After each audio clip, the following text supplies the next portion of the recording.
Hello and welcome. This is Inside the Toon. My name's Ken, and this is all things Newcastle United. On my channel, I put together a scrapbook full of stories, match reports, stats, and my own thoughts. It's all about sharing the highs, the lows, and everything else in between. Today, we're looking at our trip to Belgium, the second Champions League game against Union. And we won 4-0, folks. A magnificent result. So let's take a look at it, how it all unfolded, shall we? My prediction before the match was a 2-1 win for the Toon, but I really was unsure, given that the Belgium side had not lost since March. We were waiting on feedback on Tino following his injury in the Arsenal match, and it came out that he was out for 6 to 8 weeks. So not great news before the match kicked off. But yeah, as you can see from the pictures, the fans over in Belgium, including my nephew and his mate, had a great time and enjoyed the whole occasion. To go away and win 4-0 with a Toon is unheard of in the Champions League. I did go to Antwerp a long time ago in the UEFA Cup, I think that's what it was called, and we won. Rob Lee got a hat-trick. So Eddie had a few things to say before the match. He thought the squad was in a pretty good place, minus Tino, obviously. He thought that the Arsenal game was really very physical for us. And on playing 2 games in 4 days, it makes it difficult, especially after training today. The players are physically okay. However, it's a new test for us since the 2023 attempt to qualify out of the group stage of the Champions League. So we're finding it hard to score goals, he said, except for the Bradford match in the League Cup. Winning is the be-all and end-all, and that's what he wanted to do tonight in the Champions League. Otherwise, if you don't win tonight in the second of 8 games, you're leaving yourself a lot to do. On average, it's 11 points so far. I know we've only got 1 season to go off, but 11 points to get into the knockout stage, which is what we're attempting to do. And if we end in the top 8, we'll go straight through to that stage, is the knockout phase. When the team was announced, my prediction again was off slightly, but not greatly. I did think Shah and Byrne were starting as centre halves.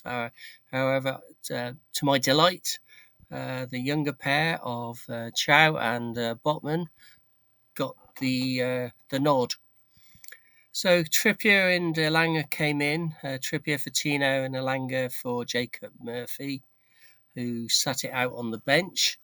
The bench was a kind of interesting read with Ramsdale, Thompson, Hall, Shah, Barnes, Kraft, Asula, Jacob Murphy, Willock, Alex Murphy, and Lewis Miley. And then on the pitch, we had Pope, Trippier, Chow, Botman, Byrne, Bruno, Tonali, Joe Linton, Elanga, Gordon, and Big Nick up front. First time those 3 have played together, so exciting to see.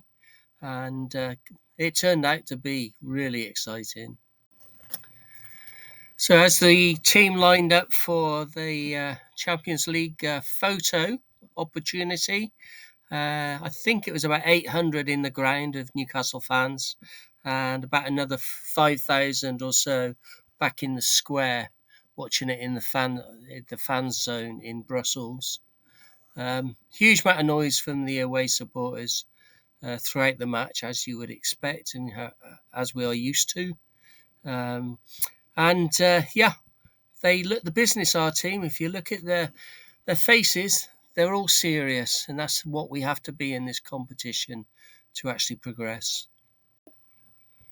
We started the game on the front foot, and we definitely looked the business, and we were in control of the match. Nick Pope still had something to do at the back. However, the goal did come in about the 17th minute. A Tonali shot that looked like he scored, actually. Everybody thought he scored, but when you look at the small detail, good old Nick did a nice little flick off the side of the back, the inside of his foot, into the net, sending the goalie the other way. So from about 6 feet, 6 yards out, it was a great goal, and it was eventually awarded to Nick, the flick. So before the second goal came in the 43rd minute, the Belgium side were definitely physical. Bruno and Gordon coming in for some treatment quite often. And unfortunately, it was Big Joe Linton, that got the first yellow card, which was a soft one, to be honest. He'd not really done a foul before that. There had not been a lot of fouls from the Newcastle side, but the referee was definitely not lenient towards Joe Linton. But we did get this this penalty, and I think it took VAR to have a little investigation and look. However, the referee did award it straight away. And as you can see, the Belgian player was just a fraction late, as Elanga came in from the wing and into the box, and basically took his ankle out. Anthony Gordon stepped up for the penalty, and it looks like he's our penalty taker now.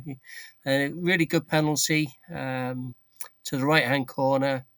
Goalie really didn't have a chance. So good news for us, and good news for Anthony. Boosted his confidence, and the celebrations 2-0 up, and we were, I wouldn't say we were coasting, but we were comfortable at this stage going into half-time. Whereas the first penalty was a no-brainer, to be honest. The referee was right, and VAR had a very quick look and said, yes, you were. This one was a bit more technical, to be honest. Play did actually continue until there was a stoppage, and then the referee was called over to the monitor to have a look, because the VAR people were convinced there was a handball. And when the TV company focused in, you can see that the ball, arm extended, the ball out, heading towards goal. And yes, in my view, it was a penalty.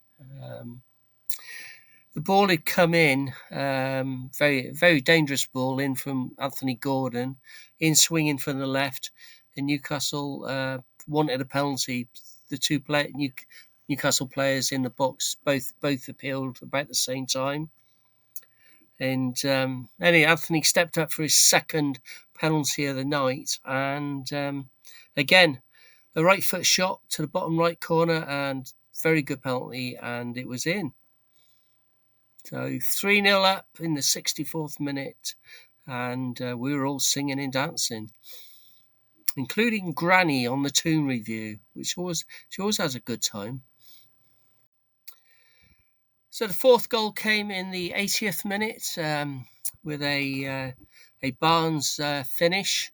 And for Barnes to be on the pitch, he came on along with Sula and Miley, I think it was, in about the 72nd or 3rd minutes.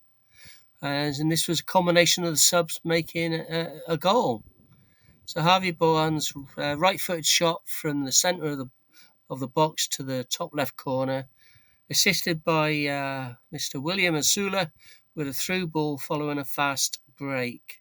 It all started with Gordon doing the dirty work and freeing up the ball so that it could get it to Asula, and then great pass, and Barnes was delighted to score as well as Asula was. Brilliant counter-attack, very quick as well. We basically went from one end of the pitch to the other in the blink of an eye. Anthony started winning the ball inside his own penalty area and played a lovely pass forward. Usula then showed his great strength before playing the ball into the path of Harvey Barnes, who swept the ball in at the near post. So 4-0, folks. Fantastic achievement. The Belgium side had their moments. Nick had to make about 6 saves, from what I can remember. The stats on SofaScore indicate there were 17 shots from the Belgians, although I can't honestly remember well over half of them. They had a couple of and had about 7 corners. That was their momentum. But as you can see from the momentum chart, we were in the game a lot of the time and controlling it. And even in the second half, when they got the ball, it was more us just ensuring that we did not give up the 4-0, 3-0, 4-0 win, which was the aim, and to get the 3 points. So our expected goals was 2.75 and we got 4, and theirs was 0.91 and they got 0. After the game, Eddie spoke to the media about the win. He said, travelling out here, this was what we wanted, especially after the Arsenal ending. It was a big response from the players because it was a painful way to lose the game on Sunday. The players had to dig in, look within themselves and come out fighting again, and that's what we do best. I thought it was a really good display, he said. It was always going to be a tough game, but I think as soon as we got that first goal, it settled us down and we played really well. There were certainly good bits from the front three. There's a feeling we could score at any moment in the game. 2 of the goals have come from penalties, but we scored 4 away from home. We could not have asked for any more, and there were some good individual performances, which is good to see. He thought we attacked well and defended well. Anytime you get a clean sheet in the Champions League away from home, it's a good statement to make. Hopefully it helps us when we return to the Premier League, because we've been waiting for a performance like that. It wasn't perfect. There are things we can improve, but it was a big step in the right direction and an important stage in the Champions League, because we have to start well. So this is very typical Eddie. He's supporting the team. He's looking for more. He's expecting more, and he praised virtually the whole team without naming a player, which is quite interesting, really. Whereas Chris Sutton on the BBC, he said, "I'm very pleased with Fortamada. Coming into that role, given the rumblings and the surrounding over the summer, was very difficult. To come in and score more goals, some goals, and be a focal point early like that is a real big boost for Newcastle. There are a lot of positives," he said. It's huge, by the way, folks. I totally agree with him. Nick's start, and they keep saying he's got a lot to learn. Well, that's fine. He can keep learning and keep scoring goals. He appeared to be a very intelligent player to me. He drops back, he shields the ball, he distributes the ball, brings players into play. And in some regards, he's a bit like Shearer.